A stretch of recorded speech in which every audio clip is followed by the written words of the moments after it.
কুট্টুসির এখন 2.5 বছর চলছে। তো কুট্টুসির এখন আর সবসময় হেলদি খাবার খেতে মোটেই পছন্দ নয়, ওনার একটু বড়দের খাবারের দিকে ঝোঁক বেড়েছে। তো সেই দিন আমার বরকে আমি আর কি পাস্তা বানিয়ে দিয়েছি, তো দেখছি ও খেতে চাইছে। তো আমি তারপর ফার্স্ট ফ্রাই থেকে আর কি দেখে এই পাস্তাটা অর্ডার করেছি। এটা বাচ্চাদেরই পাস্তা, ময়দার না, আটার তৈরি। তো আজকে আর কি ফার্স্ট টাইম ওকে দিচ্ছি। তো খেয়েছে, কোনো রকম সমস্যা হয়নি। তো প্রথমে ভালো করে অল্প পরিমাণে নিয়ে সেদ্ধ করে নিয়েছি, তারপর তেলের মধ্যে বিনস, গাজর, পেঁয়াজ দিয়েছি, টমেটো ভাবছিলাম দেবো, কিন্তু ও না বেছে বেছে সবজি ফেলে দেয়।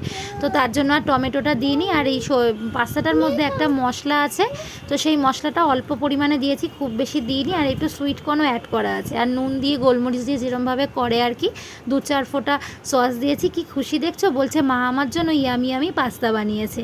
তো তোমাদের আমার ভিডিও ভালো লাগলে প্লিজ একটা লাইক করে পাশে থেকো। আর দেখছো কিরম বীজগুলো ফেলে দিচ্ছে। তো ওকে ভাতে মেখেই আমায় সবজি খাওয়াতে হয়, তো তখন কোনো সমস্যা করে না, খেয়ে নেয়। তো আমার ভিডিও